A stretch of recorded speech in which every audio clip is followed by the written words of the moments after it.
ሴት ልጅ በኦዲዮና በቪዲዮ ማስታወቂያ መስራት በሸሪዓ እንዴት ይታያል? ፍሩዕ ሸሪዓ ይጠየቃሉ አይጠየቁም የሚል የዑለማ ኺላፍ ቢኖርም ራጅሑ ፍሩዕ ሸሪዓ ያስጠይቃቸዋል። የባልና ሚስትን የውስጥ ህይወት ወይም የቤተሰብ ምስጢር ለማህበራዊ ሚዲያ ይዘት ማዋልና ከእሱ ገቢ ማሰባሰብ በሸሪዓ እንዴት ይታያል? አማና የት ላይ ነው ታዲያ? ሴት ልጅ እርድ ማረድ ለምሳሌ ዶሮ፣ በግ ወዘተ ማረድ ትችላለች ወይ? ሁለቱም ማጠፉ ማለት ነው የሚሆነው።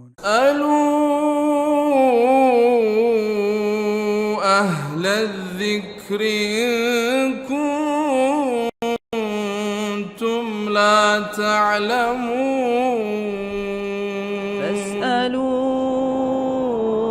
أهل الذكر إن كنتم لا تعلمون. بسم الله الرحمن الرحيم. الحمد لله رب العالمين وصلى الله وسلم على نبينا محمد وعلى آله وصحبه أجمعين. የተከበራችሁ የዳዕዋ ቲቪ ተከታታይ ወንድሞችና እህቶቻችን ሰላም አለይኩም ወራህመቱላሂ ወበረካቱሁ። ይህ በየሳምንቱ የሚቀርብላችሁ የቀጥታ ስርጭት የፈትዋ ፕሮግራማችን ነው። ከ2 ሰዓት ተኩል እስከ 3 ሰዓት ተኩል ድረስ የሚቀጥለው የፈትዋ ፕሮግራም በዶክተር ሼክ መሐመድ ሐሚዲን መልስ ሰጭነትና ሐሳብ ሰጭነት የሚቆይ የፕሮግራማችን ነው። ኢንሻአላህ ተከታተሉ እንጋብዛለን። ባይሆን ስትደውሉ ስትጠይቁ ቲቪውን ዘግታችሁ ወይ ድምጹን አጥፍታችሁ ቢሆን ጥሩ ነው እንድንደማመጥ ማለት ነው። ከዛ ባሻገር ጥያቄዎቻችሁን ኢንሻአላህ በቀጥታም ደውሉ፣ ካልቻላችሁ ደግሞ በቴክስት ብታደርሱ ኢንሻአላህ እናደርሳለን ጥያቄያችሁን። ባረከላሁ ፊኩም ሸኻችን አህረ ወሰለም ካዳመጣችሁ ባደረው ጥያቄ እንጀምርና ሼኽ አሰላሙ አለይኩም ወራህመቱላሂ ወበረካቱሁ ይላል። ሴት ልጅ በኦዲዮና በቪዲዮ ማስታወቂያ መስራት በሸሪዓ እንዴት ይታያል? የሚፈቀድ ከሆነስ በምን መልኩና በምን መስፈርት ነው የሚፈቀደው ይላል። ይሄ ጥያቄ እንግዲህ በዑለማ ጉባኤ ደረጃ ቢመለስ መርጣለሁኝ። እዚያም የቀረበ ጥያቄ ስላለ ዛሬው አልፏል። ሌላው ጥያቄ ሰላም አለይኩም ወራህመቱላሂ ወበረካቱሁ አንድ ካፊር ወይም ሙስሊም ያልሆነ ሰው ለሞተ ሙስሊም ቤተሰብ ሰደቃ ቢያደርግ ተቀባይነት ይኖረዋል ወይ? እንግዲህ ካፊር የሆነ ሰው ዒባዳ ማድረግ አይችልም። መጀመሪያ የዒባዳ ሸርጡ ተውሂድ ስለሆነ ወመን የክፉር ቢልኢማን ፈቀድ ሐበጠ ዐመሉሁ ነው። ለኢን አሽረክተ ለየሕበጠነ ዐመሉከ ነው። ግልጽ በሆነ መልኩ እነሱ መሰደቅም ሆነ ሌላ ነገር መስራት ፍሩዕ ሸሪዓ ይጠየቃሉ አይጠየቁም የሚል የዑለማ ኺላፍ ቢኖርም ራጅሑ ፍሩዕ ሸሪዓ ያስጠይቃቸዋል። ኦፍኮርስ ማድረግ ያለባቸውን ባለማድረጋቸው፣ ነገር ግን ለማድረግ ደግሞ ቅድመ ሁኔታ አለ። ቅድመ ሁኔታው እስላም ነው እና ላሉት በህይወት ላሉ ሰዎች ስጦታ ቢሰጡ ያ ችግር የለውም። እነሱ ከፈለገው ይሰድቃሉ፣ ከፈለገው ወደ ሐጃቸው ያውላሉ። ቀጥታ ግን ለሞተው ሰው ሰደቃ ብለው መሰደቅ አይችሉም። ሌላኛው ሶስተኛ ጥያቄ ሰላም አለይኩም ወራህመቱላሂ ወበረካቱሁ የባልና ሚስትን የውስጥ ህይወት ወይም የቤተሰብ ምስጢር ለማህበራዊ ሚዲያ ይዘት ማዋልና ከእሱ ገቢ ማሰባሰብ በሸሪዓ እንዴት ይታያል? በአሁኑ ሰዓት በጣም የተሳፋ ያለው የማንንም ሰው ምስጢር ለሌላ ሰው ማካፈል ክልክል ነው እኮ። አማና ሲባል ኢነላህ ያእሙሩኩም አን ቱአዱል አማናት ኢላ አህሊሃ የተፍሲር ሊቃውንቶች እነ ቁርጡቢ እነ ኢብኑል ጀውዚ ስለ አማናት ሲናገሩ ከቆጠሯቸው ነገሮች መካከል ምስጢር አማና ነው ብለዋል። ቁርአኑም ራሱ ባል የሚስቱን ምስጢር ወደ ውጭ ማውጣት እንደሌለ ወከይፈ ተأخذونه وقد أفضى بعضكم إلى بعض وأخذنا منكم ميثاقا غليظا ይላል። ወደ ውጭ መውጣት የሌለበት ነገር እንዳለ ነው። በሐዲስ ነብዩ ሰለላሁ ዐለይሂ ወሰለም يفضي إلى الرجل يفضي الرجل إلى امرأته وتفضي إليه ثم يذهب ينشر سرها እሷ ምስጢሯን አካፍላው ወይም ደግሞ አካላቷን እርቃን ገላዋን ለሱ ቀርባ እሱም ቀርቦላት ሲያበቃ ይሄን ያክል የተቀራረቡ ሰዎች አንዱ ያንዱን ምስጢር ወደ ውጭ እንዴት ያወጣል የሚል ማስጠንቀቂያ አለ። በአጠቃላይ ምስጢርን ለሌላ ሰው ማካፈል እንኳን የማህበራዊ ሚዲያ መነገጃ ሊደረግ ቀርቶ አንድ ሰው ላንተ በግልህ ያወራህን ነገር ያለሱ ፍቃድ ለሌላ አካል ማካፈል ክልክል ነው። አደጋ ሊያመጣበትም ይችላል። እንተና ምን ሆነ ያካፍ አማና የት ላይ ነው ታዲያ? ይሄ ክልክል ነው። በአሁኑ ሰዓት በተለይ ሶሻል ሚዲያ ላይ አማካሪ ነን ብለው ስለ ቤተሰብ ባልና ሚስት ስለ ብዙ ነገር ገባብተው ያወራሉ። ከዚህ ጋር ተያይዞ ለዛ ይመስለኛል። አራተኛ ጥያቄ ሰላም አለይኩም ወራህመቱላሂ ወበረካቱሁ። አንዳንድ ሰዎች ገና ከቤት ሲወጡ መንገድ ላይ ነኝ ወይም ሳይደርሱ ደረስኩ ይላሉና ይህ ውሸት ይሆናል ወይስ ደግሞ መቅረብን ለመግለጽ የምንጠቀምበት ዘይቤ ነው? ይፈቀዳል ወይ? ቀርቦ ከሆነ ደርሻለሁኝ ከጥቂት ጊዜ በኋላ እንደማለት የእውነት ቀርቦ ከሆነ ማለት ነው። ሳይቀርብ ነው የሚለው። ሩቅ ቦታ ካለ ውሸት ነው የሚሆነው። ይሄ በሽም በመቀራረብ ሊነገር ይችላል። ደርሻለሁ 5 ደቂቃ ውስጥ ደርሳለሁ 10 ደቂቃ ውስጥ ሊል ይችላል። ከሩቅ ከሆነ ደግሞ ውሸት ነው የሚሆነው። ገና ከቤት ሳይወጣ እየመጣሁ ነው ይላልና እየመጣ ሊሆን ይችላል። ግን እየመጣ ቢለው ችግር የለውም። ሩቅም ሊሆን ይችላል፣ ቅርብም ሊሆን ይችላል። ቅርብ ነው መሆኑን በሚገልጽ ሁኔታ መጠቀም የለበትም። መርሐባ። ሌላኛው ጥያቄ ሰላም አለይኩም ወራህመቱላሂ ወበረካቱሁ ይላል። አንድ ሰው በህይወት እያለ ወይም ከሞተ በኋላ የአካል ክፍሉን ኩላሊት ወይም ደግሞ አይን ወዘተ ለሌላ ህመምተኛ መለገሱ በሸሪዓ ያለው ብይን ምንድነው? እዚህ ላይ ያው ዑለማዎች ለሁለት ከፍለው አይተውታል። መለገስ ከሆነ ማን استطاع ينفع اخاه فلينفعه ወንድሙ መጥቀም የቻለ ሰው ይጥቀም ነው። መለገስ ከሆነ ችግር የለውም። መሸጥ ከሆነ ክልክል ነው። በህይወት እያለም ከሞተ በኋላም ተሽጦ ለልጆች ይሰጥ ሊል ይችላል። ሰውነት ክፍሉ ይቻላል ይላሉ። ባይሆን ሸርጡ ምንድነው? በህይወት እያለ ከሆነ የሱ ህይወት ላይ ህይወት የማያደርስ ወይንም ደግሞ ተሸውህ የማያመጣ ለምሳሌ አንድ አይኔ ቢል ሰውየው እድሜ ልኩን አንድ አይና ሆኖ ይኖራል። አላህ መልካም አድርጎ ፈጥሮት ለሌላው ሰው አላህ ያልሰጠውን ነገር እኔ መስጠት አለብኝ ብሎ አይኑ መስጠት የለበትም። ኩላሊቱን ሰጥቶ ጤናው ሊታወክ የሚችል ከሆነ መስጠት የለበትም። መጀመሪያ የሱን ጤና ነው አላህ የሰጠውን አማና መጠበቅ ያለበት። ይሄ ሰውነታችን አላህ የሰጠን አማና ነው። እንደፈለግን ልናደርገውም አንችልም። እኔ የፈለግኩ ጊዜ ራሴን መግደል የሚል ሁሉ ሰዎች አሉ። ራስህ እኮ አንተ የራስህ ንብረት አይደለም። ወላ ተቅትሉ አንፉሰኩም ኢነሁ ካነ ቢኩም ረሒመን ይላል። ነፍሶቻችሁን አትግደሉ እርሱ ለእናንተ አዛኝ ነውና ይላል። አይፈቅድም አላህ ረብል ዓለሚን ማለት ነው። ከኛ የበለጠ ለኛ ስለሚያዝን ከዚህ አንፃር ይህ አይነት ስጦታ ሁለት ሸርጥ ነው። አንደኛ በገንዘብ መተመን የለበትም። ሁለተኛ ደግሞ ጤናውን የሚያውክ ወይንም ደግሞ ገጽታውን የሚቀይር የሚያበላሽ መሆን የለበትም ነው። መርሐባ። ሌላኛው ሰላም አለይኩም ወራህመቱላሂ ወበረካቱሁ። በሰው ሰራሽ መንገድ ጽንስን ማበልጸግ ወይም ማዳቀል ይላል። በሸሪዓ የሚፈቀድባቸው ወሰኖች እና የተከለከሉ ሁኔታዎች ያብራሩልን።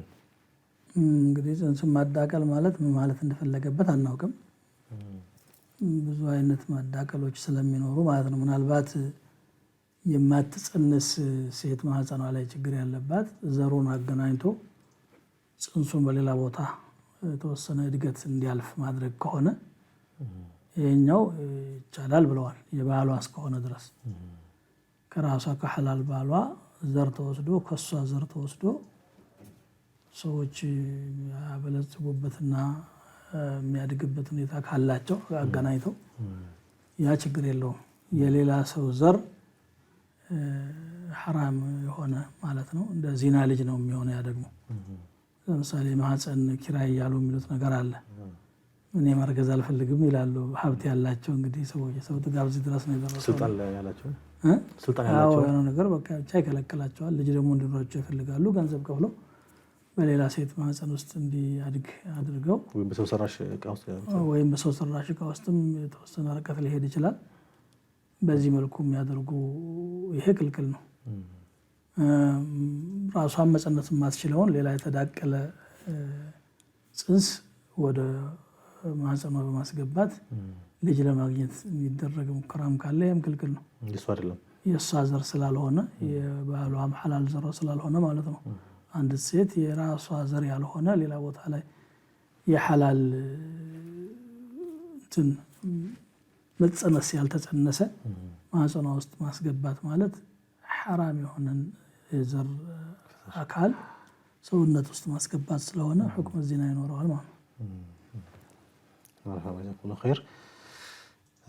ሰላም አለይኩም ወራህመቱላሂ ወበረካቱሁ። የሶላትን ጥሪ ወይም አዛን በሞባይል አፕሊኬሽን ወይም የተቀረጸ ድምጽ ሪከርድ ብቻ በመጠቀም የሚደረግ ጥሪ የሸሪዓን መስፈርት ያሟላል ወይ ደግሞ እንደ አዛን ይቆጠራል ማለት መደበኛውን አዛን ለማስቀረት ከሆነ አይሆንም ምክንያቱም ይሄ ሸዓኢር አልእስላም ነው ሸዓኢር አልእስላም ስለሆነ አዛን መደረግ አለበት ፉቃሃ አልእስላም እኮ አንድ አካባቢ አዛን አላደርግም ብሎ ሶላት እንኳን እየሰገዱ አዛንን ኢልጋ ያደረጉ ቁቲሉ ይላሉ ወጋት አለባቸው ብሎ እነሆ ያው መጅሙዓ ላይ በሰፊ ያስቀምጠውታል ይሄ ማለት ምንድነው አንደኛ የእስላም መለያ ነገር ማፍረስ ነው ተጨማሪ ይገዛ እንዲያረግ ከሆነ ለምሳሌ መስጂድ አዛን ይደረጋል ግን ሰውየው ስራ ላይ ነው ያለው የመስጂዱን አዛን የመስማት እድል የለውም የተሞላ አዛን አፕሊኬሽን ኖሮት ሞባይሉ በዛ ቢሰማ ችግር የለውም مما يساعد على الخير ስለሆነ ማለት ነው እንጂ ያን ከፍቶ እንደ እንትላይ ማይክሮፎን አድርጎ እሱም አይሆንም እንደዛ አይፈቀድም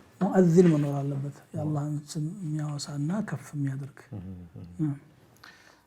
مرحبا السلام عليكم ورحمة الله وبركاته ለጥያቄው በጥብቅ ድርጅት ህግ ወይም በበረራ ወይም በጉዞ ምክንያት ሰላትን በወቅቱ መስገድ ካልቻለ በሸሪዓ የሸሪዓ ገርነት እስከምን ድረስ ነው እንግዲህ ሙሳፊር የሆነ ሰው አስቀድሞ መስገድ ይችላል ለምሳሌ ዙህርን ወደ አስሩን ዙህር አምጥቶ በረራው ከዛ በፊት ከሆነ ሰግዶ ይቀጥላል ጀማዓ ተቅዲም ያደርጋል ወይ ደግሞ አዘግይቶ ደረሰበት ቦታ ላይ ይሰግዳል ያ ካልሆነ ግን ሁለቱንም ካልቻለ እዚያው አለበት ቦታ ላይ በተመቸው ሁኔታ መስገድ አለበት ፈተቁላህ መስተጣዕቱም ፕሌን ላይ ተቀምጦ መቆም ከቻለም ቆሞ መስገጃ ቦታ ካገኘም እዚያ ሄዶ በተገኘው መንገድ ሁሉ መስገድ ግድ ነው የአላህ ሶላት መቅረት የለበት ብዙ ጊዜ ውዱ አይኖራቸውም ነው ውዱ ከሌላቸውስ ምን ያደርጋሉ ውዱ ከሌላ ችግር የለውም አለ ዛሬ የሚያወራው ያሁኑ ዘመን ከሆነ ያንዳንዱ ፕሌን ላይ ሽንት ቤቶች አሉ ውዱ ማድረጊያ ቦታዎች አሉ የሌለ ችግር ነው የምናወራው መርሐባ ሌላ ጥያቄ አንድ ሙስሊም የሆነ ሰው ካፊር ለሆነ ቤተሰብ ገንዘቡን ቢናዘዝ ያን ኑዛዜ ማስፈጸም ግዴታ ይሆንብናል ወይ ለምሳሌ አባት ሞቶ ክርስቲያን ለሆነች ልጅቷ ሌላ ምን ተከታታይ ለሆነች ልጅቷ ወይም ልጁ የሆነ ገንዘብ ነበር ቢናዘዝ ያን መስጠት አለብን ወይ አዎ መስጠት አለብን ባይሆን ኑዛዜ እስከምን ድረስ ነው የሚለውን ሸሪዓው ገድቦታል ለካፊር ኑዛዜ አልተከለከለም ሙስሊም ላልሆነ ወገናችን ቤተሰብ አባል ካለ ለዛ ውርስ ስለማይወርስ ይሄን ያክል ለሱ ስጡልኝ ብሎ ቢናዘዝ ክልክል አይደለም ባይሆን ስንት ድረስ ነው መናዘዝ ያለበት አጠቃላይ ተቀምጧል ثلث 1/3ኛውን ገንዘብ ብቻ ነው እስከዛ ድረስ الثلث والثلث كثير እንዳው ابن عباس لو غض الناس من الثلث الى الربع ከአንድ ሶስተኛ እንደው ወደ አራተኛው ዝቅ ቢሉ ጥሩ ነው فإن النبي صلى الله عليه وسلم قال الثلث والثلث كثير ስላሉ ብለዋል ከተወሰነ መጠን ጀምሮ እስከ 1/3ኛ ድረስ ያ የተናዘዘው ነገር ከአጠቃላይ ሀብቱ 1/3ኛ የሚሆን እስከሆነ ድረስ ኑዛዜው ማስፈጸም ግዴታ ይሆናል የዚያ ሰው ሐቅ ነው ሟች እንግዲህ የሚኖረው ሐቅ ከሞተ በኋላ መገነዝ መቅበር መስገድ እና ኑዛዜው ማስፈጸም እዳው መክፈል ነው አራት ዋና ነገሮች አሉ ከዛ የተረፈው ነው ለወራሽ የሚሆነው ከስርዓተ ቀብሩ ማስፈጸም በኋላ ነው ኑዛዜ የሚፈጸመው ያው እንግዲህ ቅድሚያ የሚሰጠው መሸኘቱ ነው ለቀብሩ የሚያስፈልጉ ወጪዎችን ተከሸፈው ለዛ የሚያስፈልጉ መሰረታዊ ነገሮች ይኖራሉ ቀብር ማስቆፈር ገንዘብ ካስፈልገው ማጓጓዝ ገንዘብ ካስፈልገው ማጠብ ገንዘብ ካስፈልገው መገነዝ ልብስ ያስፈልገዋል እነዚህ ነገሮች ካደረጉ በኋላ ሟቹን ሸኝተው ቀጥሎ ያለው እዳ ካለው እዳው መክፈል ነው ከገንዘቡ ላይ ሁለተኛ ደረጃ ነው ከጨረሰው ይጨርሰው እዳው አዎ ወራሾች አያገኙም ማለት ነው እዛን ጊዜ እዳ ከሌለው ደግሞ ኑዛዜ ያለው ወይ ተብሎ ይታያል ኑዛዜ ይሰጣል ለካፊሪን ይናዘዝ ለሙስሊም እሱ ችግር የለውም ምናልባት ለኩፍር አገልግሎት ቀጥታ ለምሳሌ ለጣዖት ወይም ለቤተ አምልኮ ከሆነ እዛን ጊዜ ውድቅ ይሆናል ነዛዜ ቢር ስለሆነ ማለት الخير ስለሆነ ኩፍር ላይ ወጪ ማድረግ ኸይር ስራ ስላልሆነ ይቀራል ማለት ነው ከዛ ውጭ አለ ግን ለልጁ ለእናቱ ለዘመዶቹ በእምነት ቢለያዩ ነዛዜ ሊናዘዝላቸው የሚከለክል ነገር የለም لا ينهاكم الله عن الذين لم يقاتلوكم في الدين ولم يخرجوكم من دياركم أن تبروهم وتقسطوا إليهم ለነሱ በጎ መዋልና በፍትሃዊ ነገር መገናኘትን አይከለክልም ብሎ ነስሰን ተናግሯል ያውታችን አዚያ የጠየቀችው እንደው የተናዘው ገንዘብ ብዙ ነው ብላለች ቅድም እርሶ እንዳሉት 1/3 ብዙ ነው ማለት ከ1/3ኛ ሊበልጥ ከሆነ ወደ ወራሾች ይመለሳል እስከዛ ድረስ ያለው ብቻ ተሰጠውና ሰውየው እስከዛ ድረስ ያለው ብቻ ተሰጥቷል ሄሎ ሰላም አለይኩም ወራህመቱላህ። ወአለይኩም ሰላም። መርሐባ። ሰላም ነው። አልሐምዱሊላህ። ጥያቄ ነበር። ጠይቅ። ቂያመል ሌይል ሰላት ሌይል ላይ ነው ጥያቄና ወደ ሁለት ሐዲሶች አካባቢ ሰምቼ ነበር። አንደኛው ሱሉሰል ሌይል ላይ ወደ መጨረሻው አካባቢ አላህ ሱብሓነሁ ወተዓላ ይወርዳል ይላል። አንደኛው ደግሞ የተሻለው ሰላት ሌይል ካልተሳሳትኩ እንደ ነብዩላህ ዳውድ አይነት ይመስለኛል። ከቅድሚያ ሌሊቱን ይተኙና ከዛ በኋላ ቅድሚያ ይሰግዱና ከዛ ይተኙ ነበር ይላል እና የትኛው ነው የተሻለ አሰጋገድ? የትኛውን ብንሰግድ ነው የተሻለ የሚሆነው ለማለት ነው። ጥሩ። ሌላ ጥያቄ አለ? ባረከላሁ ፊክ። እሺ እህታችን ቅድም ጥያቄ ጠይቃቸው ስለ ኑዛዜ አስከትላ በትርፍ ሶላታችን በሱና ሶላቶች ውስጥ ሱችን ላይ ያለን ለሰዎች ዱዓ ብናደርግ ይደርሳል ወይ? ለሞቱ ሰዎች ዱዓ ብናደርግ ይቻላል። ለሱና ሶላት ብቻ ሳይሆን ፈርድም ላይ ቢሆን ረብ ግፍር ሊ ወሊዋሊደየ ቢል ሰውየው የሚከለክል ነገር የለም። የዱዓ መቅቡል የሚሆንበት ቦታ ነው ይሄ። ለሞቱ ዘመዶቹ እስትግፋር ዱዓ ማድረግ ችግር የለውም፣ መልካም ነገር ነው። ሌላው ለሞቱ ሰዎች እንደዚሁ መጾም ይፈቀዳል ወይ ይደርሳቸዋል ወይ ጥያቄ ጠይቃለች። መጾም እንግዲህ አማለ ይቻላል። ያው ዋናው ነገር ቀዳ ካለባቸው ማን ማተ ወዐለይሂ ሶሙን ሳመ ዐንሁ ወልዩሁ ጾም ያለበት የሞተ ሰው ቅርብ ዘመዱ ወዳጁ ይጾምለታል የሚል ስላለ بعض العلماء ነዝር ብቻ ነው ይሄ ነዝር ካለበት ነው የሚለው አሉ። ላኪን በዑሙም የመጡት ሐዲሶች በሶሒህ ቡኻሪ ሌሎችም ላይ ያሉ ናቸው። ለጾም ካለ ይችላል፣ ለጾም ይችላል።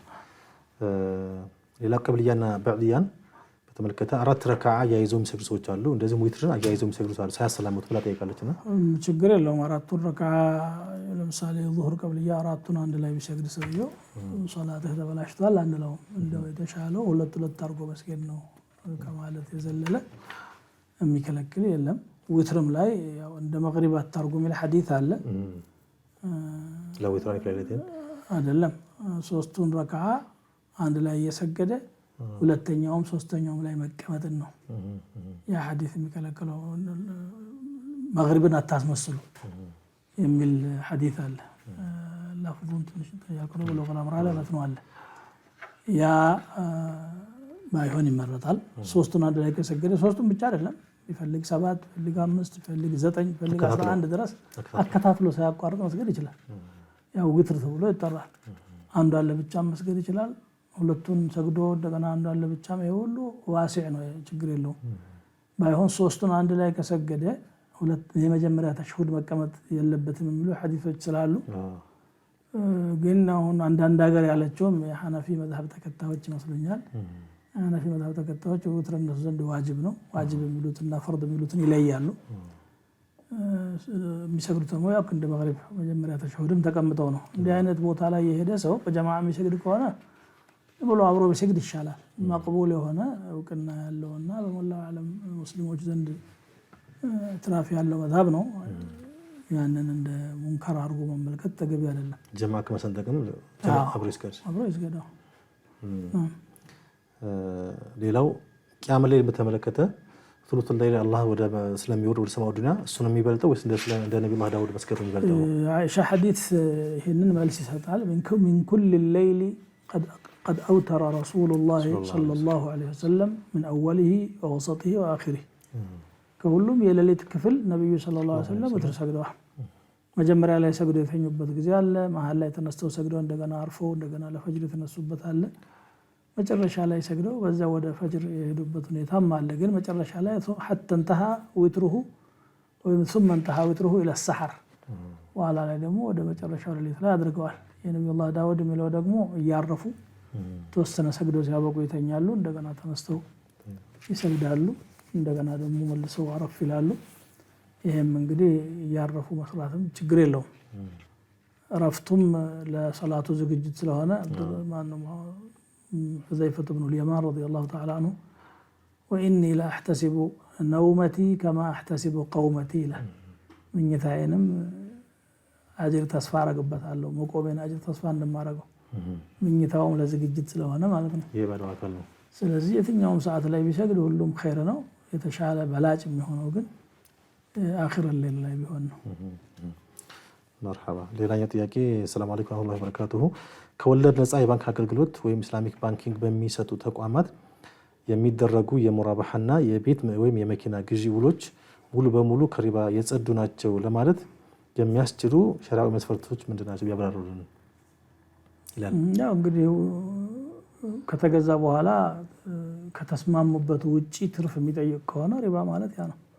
እዳ ላይ ተጨምሮ የሚመጣ ነገር ነው ሪባ ነሲያ። ለምሳሌ እንበልና 3 ሚሊዮን የገዛውን ዕቃ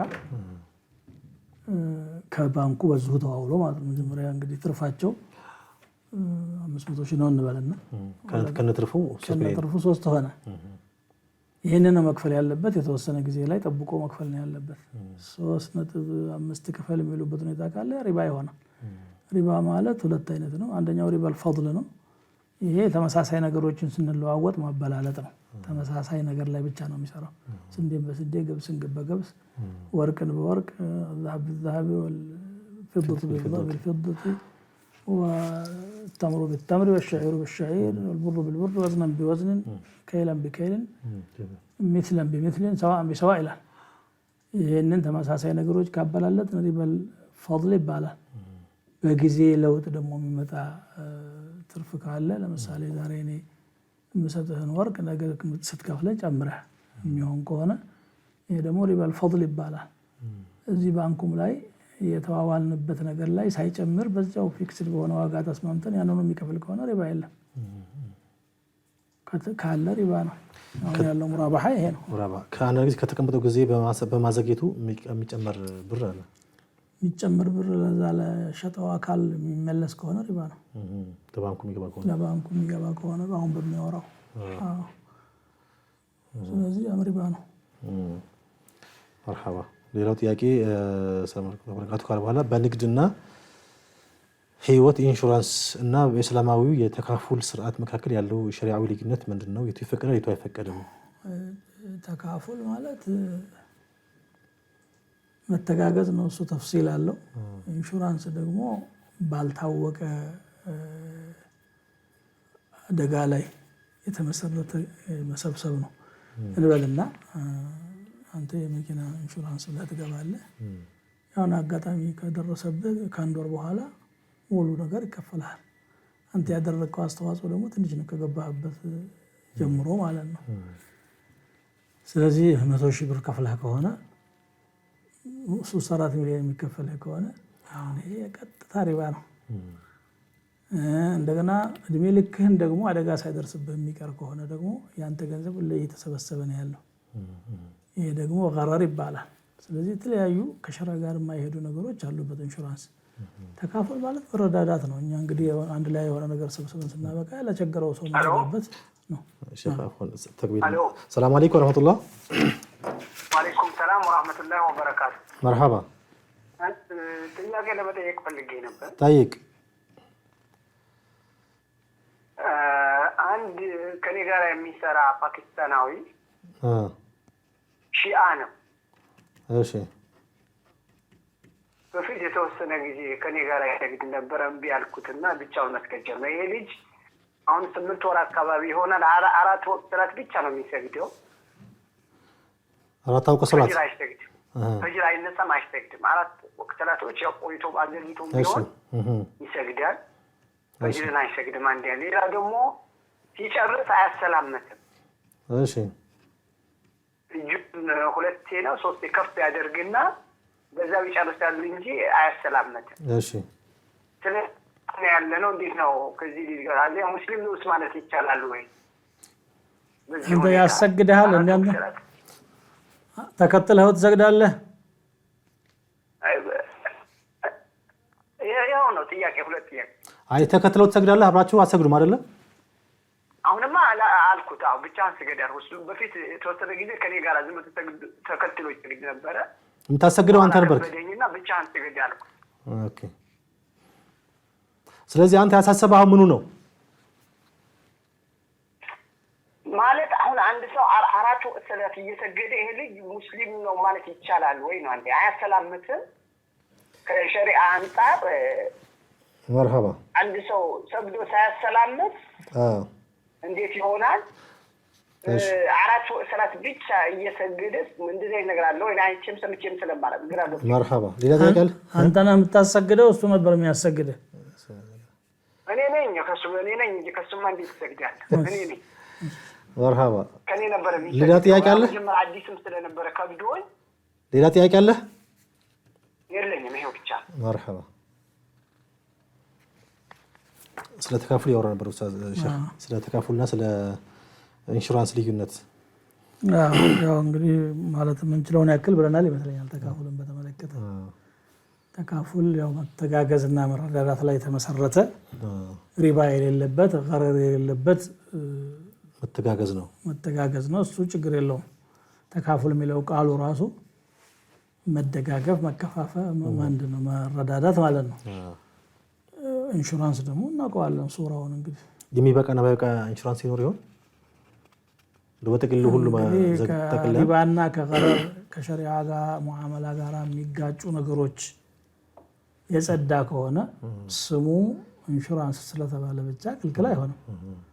ዋናው ነገር ሙህተዋውን ነው የምናየው። ውስጡ አሰራሩ እንዴት ነው? ሪባ አለበት ወይ ገረር አለበት ወይ ማታለል ወይም ደግሞ ያልታወቀ ነገር እነዚህ ነገሮች ካሉ ክልክል ይሆናል። ከዚህ የጸዳ ከሆነ ያው መተጋገዝ ስለሚሆን ይፈቀዳል። ባረከላሁ ፊክ ሸይኽ ረፍት ሰዓት ደርሷል መሰለኝ። ኢንሻአላህ አርፈን እንመለሳለን። የተከበራችሁ ተመልካቾቻችን ይህ ዳዕዋ ቲቪ የፈትዋ ፕሮግራም ነው። ኢንሻአላህ ካፍታ በኋላ እንመለሳለን። እንዳትርቁ። ባረከላሁ ፊኩም። ፈስአሉ አህለ ዚክሪ ኢን ኩንቱም ላ ተዕለሙን فاسألوا أهل الذكر إن كنتم لا تعلمون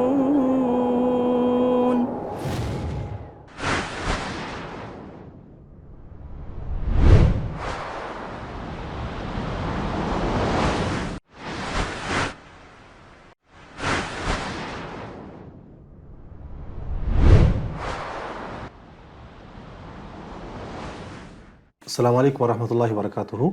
የተከበራችሁ ተመልካቾቻችን ተመልሰን መጥተናል። ይሄ ዳዕዋ ቲቪ የፈትዋ ፕሮግራም ነው።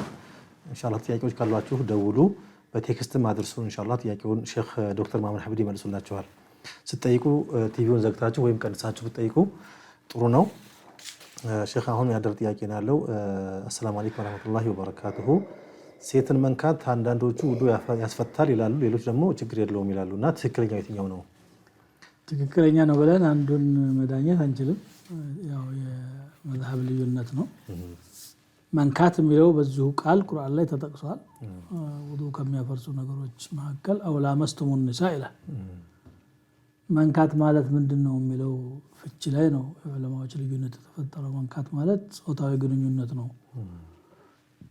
እንዱ አካል ስለተነካካ አይፈርስም የሚሉ ዑለማዎች አሉ።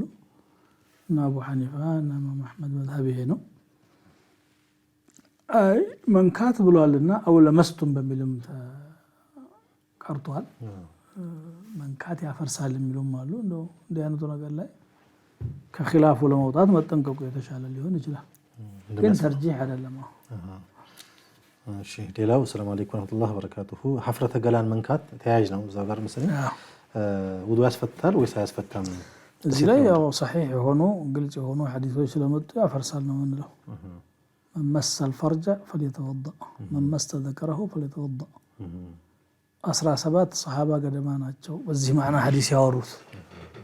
ኦፍ ኮርስ አልሁ ኢላ በضعቱ من ከሚለው ሐዲስም ሰሒህ ነው፣ ግን መጀመሪያ ነብዩ ሰለላሁ ዐለይሂ ወሰለም መዲና የገቡ ጊዜ የተነገረ ነገር ነው።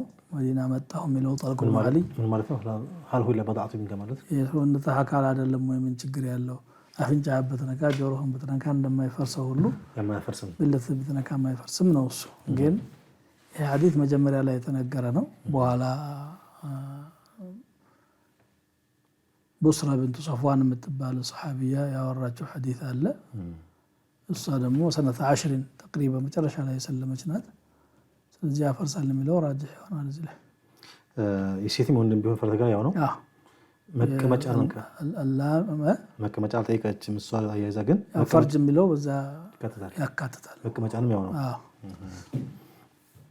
ሌላው ጥያቄ ሰላም አለይኩም እና ሀፍረተ ገላ መንከት አሁን ያልኩት ነው ሴት ልጅ ሰፊ ሱሪ ለብሳ ወደ ውጭ መውጣት ወይም ሶላት መስገድ ይችላል ወይ ሰፊ ሱሪ ሳይሆን ቁርአን በነስ የተናገረው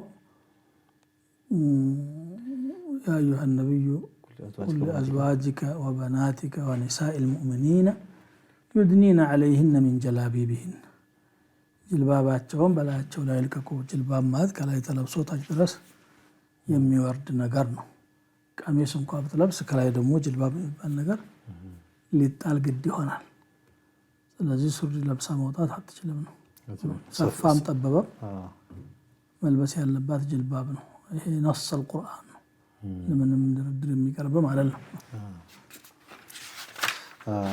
مرحبا ሌላው ጥያቄ አንድ አረብ ሀገር የሚሰራ ወንድማችን ነው ሺዓ ሰራተኛ ነበርና አንዳንዴ አብረን ሰግድ ነበር እኔ ከተል ነበር ባይሆን የሚሰግድ አራት አውቃት ነው ፈጅር አይሰግድም እንደገና ያሰላምጥና ብቻ ያለ ማላቅ አዲስ ነገር ይሰራል ይሄ ሰው ሙስሊም ነው አይደለም ምን ልበል እኛ እዚህ ሰው ላይ ፍርድ ለመስጠት እንኳን ያላየነው የማናውቀው ሰው ላይ ፍርድ ልንሰጥ ቀርቶ ሺዓ ቡድናቸው በጣም ብዙ ስለሆነ አጠቃላይ ሺዓ ላይ ኩፋር ናቸው ብለን መዳኘት አንችልም የሚሆኑ ሊሆኑ ይችላሉ ኩፋር የሚሆኑ የቢድዓቸው ደረጃ ስለሚለያይ ማለት ነው የማይሆኑም ይኖራሉ ሺዓም 5 አውቃት ሰላት ነው የሚሰግዱት አራት ያደረገው የራሱ ድካም ነው የሚሆነው እንጂ ሌላውም እኮ ይደክማልና ፈጅር ላይ መነሳት ሰንፎ አራት አርጎት ከሆነ እንጂ አራት ነው ብሎ አምኖ ላይ ሆነ ይችላል ነገር ግን ሶላቱም ላይ ከይፍያቸው ሰፊው ሙስሊም ከሚሰግዱ የተለየ አስተጋገር ስለሚሰግዱ ራሱ ኢማሙ ሆኖ ቢያሰግድ ችግር የለውም አትከተለኝ ማለት አይጠበቅበትም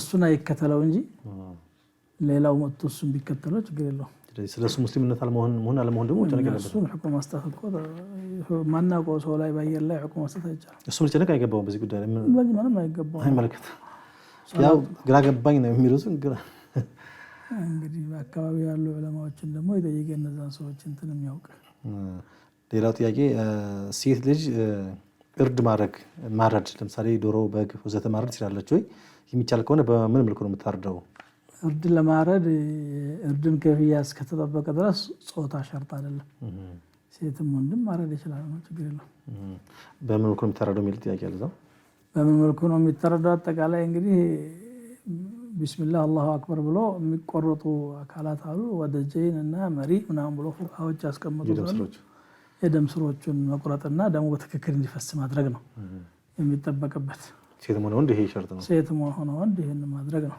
ብዙ ጊዜ በተለምዶ ሴት ያው እንግዲህ ጉልበት ስለሚፈልግ እንስሳቶቹ ጉልበተኞች ይሆናሉ ጠልፎ ለመጣል ለምን ወንዶቹ የበለጠ ስለሚችሉ ካልሆነ በስተቀር የግድ ጾታ የሚል ነገር የለም ሸሪዓ ላይ ቀልባቸውም ትንሽ ራሄ ነው ማረድ እንግዲህ ሸሪዓን ይፈቅዳል ሄዶ የሚከለክል ነገር ሌላው ወንድማችን ይጠይቀው አንዳንድ ቤተሰቦቼ ቆርጠውኛል ዘግተውኛል በጣም ይርቁኛልና እኔም ደግሞ በዛው ተይዩ ቆርጫቸዋለሁ ዘጋቸው እንጀራለብኝ ያው ሁለቱም ማጠፉ ማለት ነው የሚሆነው እነሱ ቆረጡ አንተ ደግሞ መቁረጥ ያለብህ ነብያችን ሰለላሁ ዐለይሂ ወሰለም ሰሃቢዩ ጠየቃቸው ኢነ ሊ ረሂመን አሲሉሁም ወይቅጠዑኒ ዘመዶች አሉኝ እኔ ዝምድናቸውን እቀጥላለሁ እነሱ ይቆርጡብኛል ሲል ለኢን ካነ ከማ ቁልተ ለከአነማ ትስፍሁም المل ነው ያሉት እንዲህ ካልክ እንግዲህ ትኩስ አመድ እንደምትረጭባቸው ነው እነሱ ይጎዳሉ አንተ አትጎዳም ነው እነሱ ይቆርጡስ የሚቀጥል ከሆነ አዎ ስለዚህ አንተ ያለብህ ማድረግ ነው እንጂ ምንድነው አድል አማነተ ኢላ ማን ተመነከ ወላ ተኹን ማን ኻነከ ነው ወይኮ እንትን በሌላም ሐዲሳቸው صحيح ሆነ ሐዲስ ليس الواصل بالمكافئ ነው የሚለው ዝምድና ቀጣይ ማለት ውለታ መላሽ አይደለም ከዘየሮኝ ዘይራቸዋለሁ ከሰጡኝ ሰጣቸዋለሁ ይሄማ ውለታ እየመለሰ ነው ያለው እዳ ነው እየከፈለ ያለው አጥና እንደ ብድር ነው የሚቆጥረው እየቆረጡትም ሄዶ ለመቀጠል መጣር ነው هل عسيتم ان توليتم ان تفسدوا في الارض وتقطعوا ارحامكم ዝምድናችሁ መቁረጥ ትፈልጋላችሁ ይላል لا يدخل الجنة قاطع من حديث አለ في البخاري ዝምድና የሚቆርጥ ሰው ጀነት አይገባም እስከ ማለት ሄደዋል ስለዚህ እኔ ጀነት መግባት መፈልግ እስከሆንኩ ድረስ እነሱ ስላጠፉ እኔም ማጥፋት የለብኝም ሄጄ መቀጠል ነው ያለብኝ ወንድማችን መቀጠልህን እንዳታቋርጠው ቀጥልበት ነው የምንለው። ልባትም እኮ ሊስተካከሉ ይችላሉ ኢንሻአላህ። እሱ በምትሰራው ኸይር እነሱም ይስተካከላሉ። ሌላው ጥያቄ ሼኽና ሁሴን እያለ ሼኽና ሁሴን የሚለምን ሰው አለ ብዙ ጊዜ። ከዛም አልፎ ወደዛው አካባቢ ዚያራ ይሄዳል። እዛም ደግሞ ትንቢትን ይዘው የሚመጡ ሰዎች አሉ። ለነዚህ ሰዎች ምን ይሏቸዋል? ትንቢት? አዎ። የምን ትንቢት? እንግዲህ የሥራ አልገለጸውም እሱ ብቻ። እንግዲህ እሱ ያልገለጸው እኛ መግለጽ አንችልም። ብቻ ከአላህ ሌላ የሚለመን የለም ነው። ሼኽ ሁሴንም ሆነ ሼኽ አሊ ሌላ ሼኽ ካሉ መስጠት መንሳት የሚችል አንድ አላህ ብቻ ነው። ስለዚህ አንድን ሰው በህይወትም ያለ ይሁን ከሞተ በኋላም ይሁን ሰው በኖርማል ሁኔታው የማይችለውን ነገር መጠየቅ ሽርክ ነው የሚሆነው።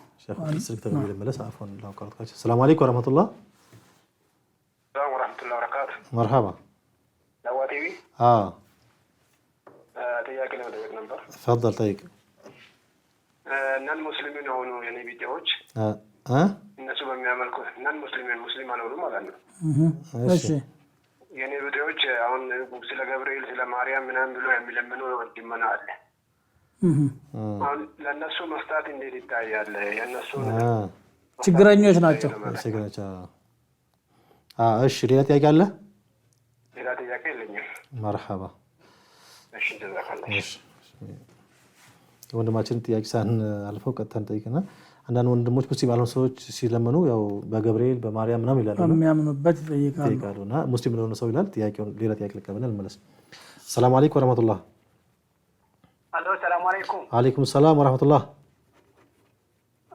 አሁን ቅድም ደውዬ ነበረ። እሺ ከዛ ውስጥ ሌላው ሳት ሰምቼዋለሁ ግን ይሄ ሳያሰላምት መጨረሱ ማሰላመት የሰላት አካል አለው አይደለም? እሱን ማወቅ ፈልጌ ነበረ። ማሰላመቱ መጨረሻ ሁሉም ሰላቶች አያሰላምትም። ማሰላመት የሰላት አካል ነው አይደለም ነው አንደኛ እሱ ልጅ። ሌላ ደግሞ እናቴ አላህ ይርሐማት በቅርብ ሞታ ነበር። ወደ አኺራ ሄዳለች።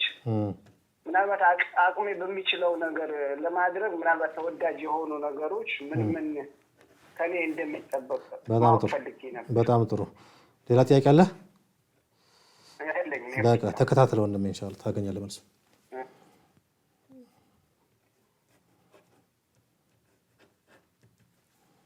መርሐባ። ቅድም የጠየቀው ጥያቄ ምናምን ያለውን አያሰላምትም። አለማሰላመት ማለት የሰላት ሩክን ጎደለ ማለት ነው።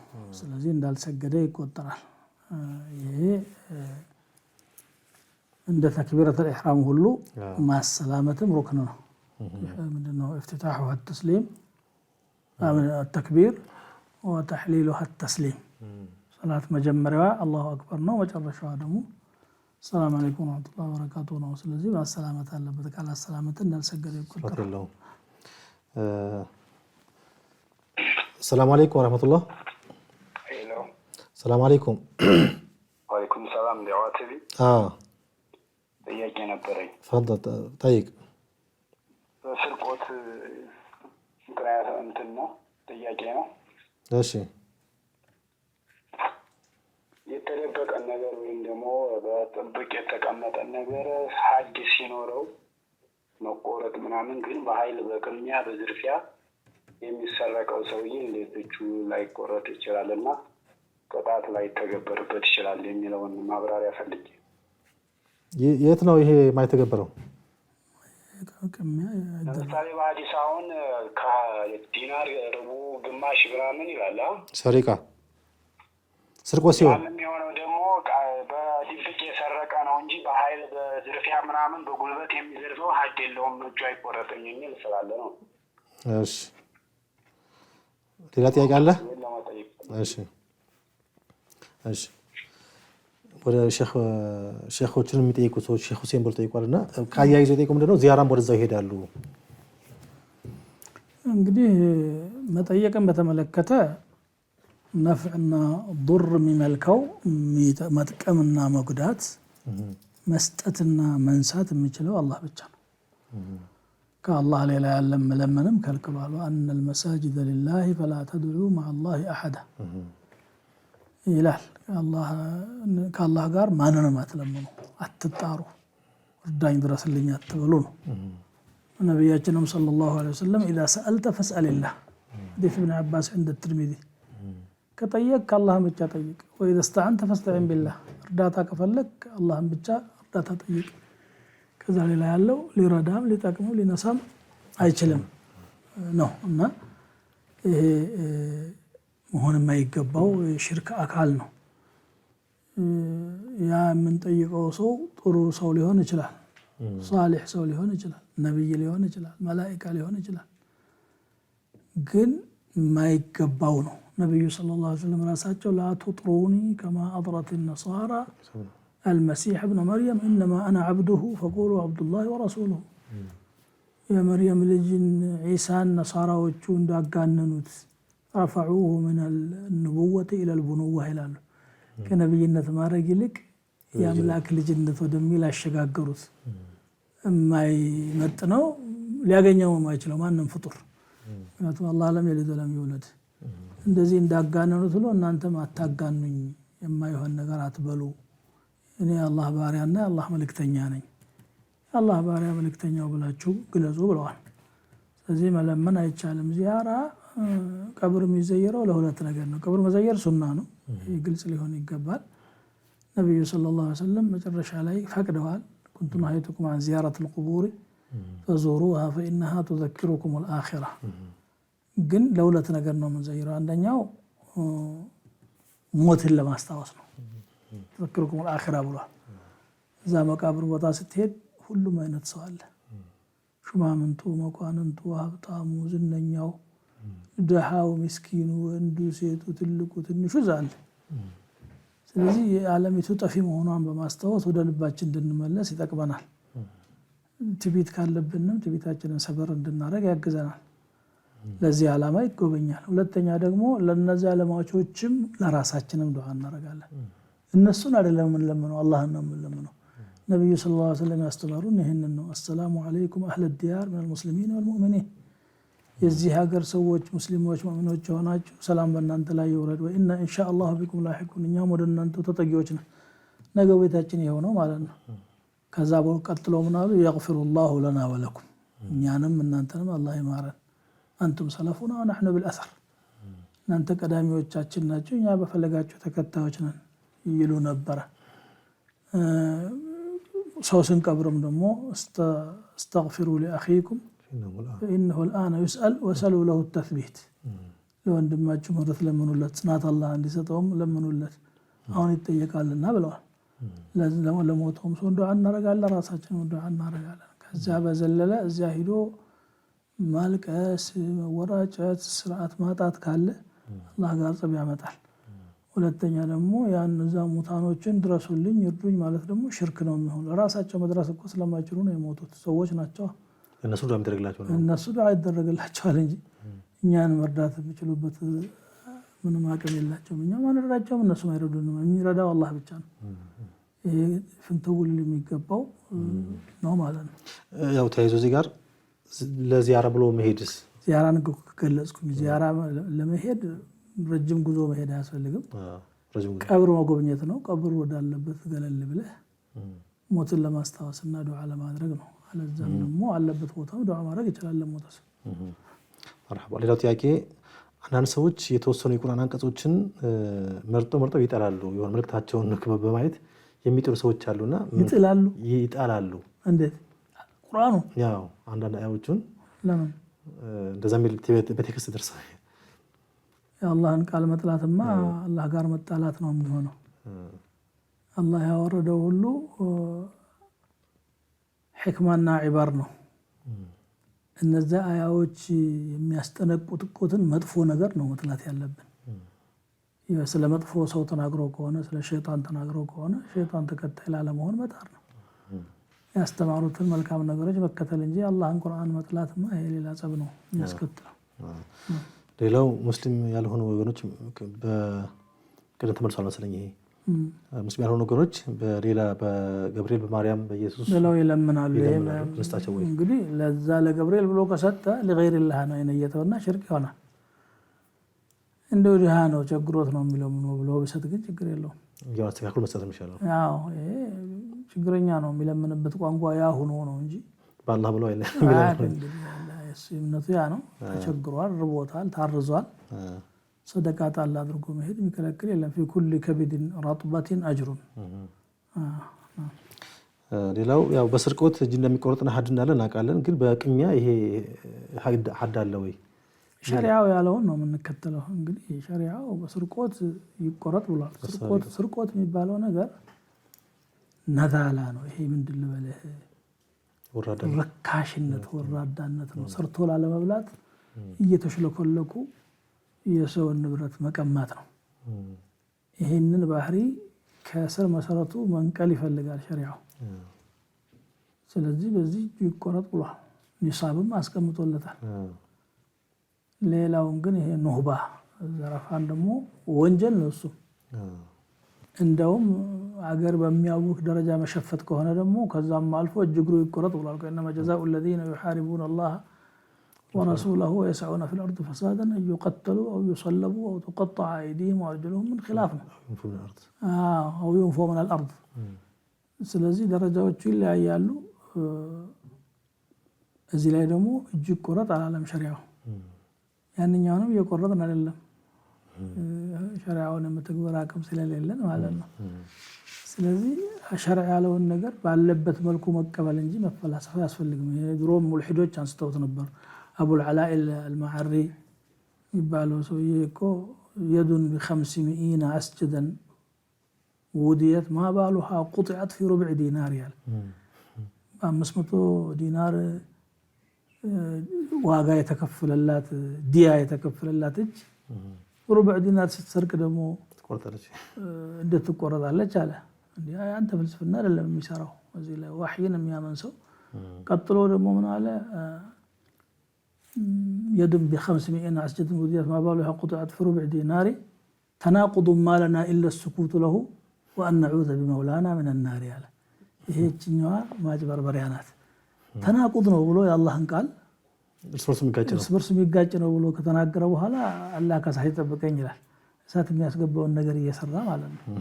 የአላህ ሸሪዓ በሙሉ ሕክማ ነው። لذلك بعض الصالحين من قالوا عز الأمانة أغلاها وأرخصها ذل الخيانة فافهم حكمة الباري يا مسموط የተከፈለላት አሚን ስለሆነች ታማኝነት ነው ውድ ያደረጋት። ይቺ ግን በሩብ ዲናር የተቆረጠችው ደግሞ ኻኢን ስለሆነች ኺያና ነው እንድትቆረጥ ያደረጋት። የአላህን ሕክማ ልታውቅ ይገባል አሉ። የአላህ ሕክማ ይሄ ነው።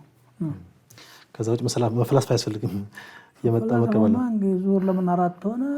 መግሪብ ለምን 3 ሆነ? ሱብሂ ለምን 2 ሆነ? ያለ 5 አውቃት ለምን ሆነ? 3 አይበቃም ወይ? ያለ ሊቀጥል እኮ ነው። መቆሚያ የለውም። ይፈላሰፍ ካለ ይወጣል ከሃይማኖት። ሌላ ወንድማችን እናቴ በቅርቡ ታለች አላህ ይማራትና የተሻለ ነገር ማድረግላት ምንድነው? ለእናቱ ማድረግ ከሚችላቸው ነገሮች ደይነ ካለባት ይክፈልላት መጀመሪያ በሰው ዕዳ እንዳትጠየቅ እዚያ። እንደገና ሰደቃ ይሰድቅላት። በተለይ ደግሞ ቋሚ የሆነ ሰደቃ ወቅፍ ቢያደርግላት ጥሩ ነው አቅሙ ካለው። ወቅፍም ከትንሽ ጀምሮ ይቻላል። ቁርአን ገዝቶ ለመስጂዶች ቢሰጥና ቢቀራበት በየጊዜው ወቅፍ ነው። ሐጅ ሊያደርግላት ይችላል። የተለያዩ ነገሮችን ማድረግ ይቻላል። ከዛ ውጪ ምንም የሌለው ከሆነ ደግሞ እስትግፋርና ዱዓ ማድረግ ይችላል። ወቁል ረቢ ርሐምሁማ ከማ ረበያኒ ሰጊራ፣ ሕፃን ሆኜ እንዳሳደጉኝ ሁሉ ዘንላቸው ብሎ ማለት ይገባልና ማለት ነው። የእሷን ቤተሰቦች ዝምድና መቀጠል፣ ጓደኞቿን ጓደኝነታቸውን መቀጠል፣ በዛ ሁሉ ምን አበር ልቢር አየስል ረጁሉ አህላ ውድ አቢህ የሚል ሐዲስ አለ። ሁሉ ይሰራል ማለት ነው። እሺ ሌላው ጥያቄ ሴት ልጅ ሰፊ ሱሪ ብለን ይሄን ቅድም ተመስላየው ሰላም አለይኩም ወራህመቱላሂ። አንድ ሰው እየሰገደ የሆነ ነገር ቢረሳና ሰጅደተ ሰሁ ላይ ያለ ደግሞ ሌላ ነገር ቢረሳ እዛ ላይ ምን ማድረግ አለበት? ሁለተኛ ሰጅደተ ሰሁ የሚባል ነገር የለም። አንድም ሁለትም ሶስትም ሰሁ ቢኖር በሰጀዳ የሚጠገን እስከሆነ ድረስ መጨረሻ ላይ ሁለት ሱጁድ ማድረግ ብቻ በቂ ነው እንጂ ሁለት ሶስት አይደረግም። እንኳን እዛው ላይ ቀርቶ ከዛ ውጭ ቢያደርግ ማለት ነው። ሌላው ሰላም አለይኩም ይልና የእስልምና የባሪያ ስርዓት አለ ወይ? ባሪያ መግዛት የሚባለው ነገርስ ምንድነው? በመሰረቱ አላህ ነፃ አድርጎ የፈጠረውን ሰው ፍጡር እንዴት ባሪያ ሊያደርገው ይችላል? እንደው ይሄን ጽንሰ ሐሳብ ያብራሩልን ነው የሚለው። ምንም አስፈላጊነት የሌለው ነው። አሁን የባሪያ ስርዓት ፈርሷል። እንኳን ፈረሰ እስልምና ስለ ባርነት አላስተማረም። ባርነት ከእስልምና በፊት የነበረና ዓለም ሲሰራበት የነበረ ነገር ነው። እስልምና ያስተማረው ነገር ቢኖር ባሪያ እንዴት ነፃ እንደሚወጣ ነው። እኛ ሸሪዓችን ላይ ኪታቡል ዒትቅ የሚል ነው ያለው። ኪታቡል ሪቅ የሚል አላነበብኩም እኔ። እንዴት ሰው ባሪያ እንደሚሆን የሚያስተምር አንድም አንቀጽም ሆነ ሐዲስ የለም። ሰዎችን ባሪያ ወደ ማድረግ ሳይሆን ሰዎች ከባርነት እንዴት እንደሚወጡ የሚያስተምር ነው ባብ ያለው እኛ ሸሪዓ ውስጥ ማለት ነው። ግን በባርነት ስር ያሉ ሰዎች ደግሞ ከነሱ ጋር የተያያዙ መብታቸውና ግዴታቸው ምን እንደሆነ ይደነግጋል። ባሪያ እንዴት እንደሚሆኑ ሳይሆን ከባርነት እንዴት እንደሚወጣ ነው የሚያስተምረው። ሌላው የመጨረሻ ጥያቄ በሞባይል ባንኪንግ አፕሊኬሽኖች አማካኝነት አጭር ጊዜ ብድር ስንወስድ ከብድሩ ጋር ተያይዞ የሚቆረጠው የአገልግሎት ክፍያ ወይም ሰርቪስ ፊ ወይም የመዘግየት መቀጫ ከወለድ ከሪባ ጋር አይመሳሰልም ወይ? የመዘግየት የሚባል ነገር ካለ ሪባ ነው። ያንን ብድር ሲያከናውን የሰጠው የተለየ አገልግሎት ካለ የአገልግሎት ክፍያ ደግሞ ሌላ ጉዳይ ነው። ስለዚህ ሁለቱን ለይተን ቁጥር በመዘግየት የሚመጣ ትርፍ ነገር በሙሉ ሪባ ተብሎ ነው የሚጠራው እንጂ የአገልግሎቱን ክፍያ ቢቆርጡ የአገልግሎት ለብቻው ነው። ችግር የለውም። መርሐባ። የደረሱት ጥያቄዎች ይህን በአጠቃላይ ይህን ይመስላሉ። ለማህበረሰባችን መልዕክት ካላችሁ ሼህ? እንግዲህ ያው መልዕክት ነው እስካሁንም እያስተላለፍን ያለ ነው። ማህበረሰባችን ዛሬ ከተነሱ ጥያቄዎች ተነስቼ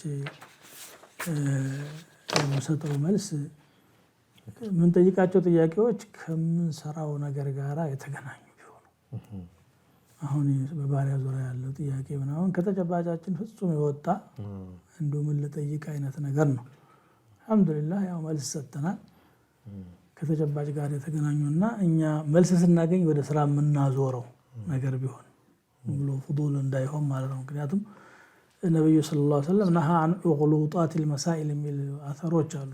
ዑሉጣቲል መሳኢል ማለት ብሎ ማሳሳቻ እንዴት አድርጌ ወይም የሚጠየቀውን ሰው መሰናክል ውስጥ ላስገባው ወይም ደግሞ እስልምና ላይ ራሱ አሁን ሸክ የሚጥል ነገር ይሄኛው ተቆርጦ ይሄኛው ሳይቆረጥ ለምን ቀረ አላስፈላጊ ጥያቄዎች ናቸው። እነሱ ጥያቄዎች መጠየቅ የለብንም።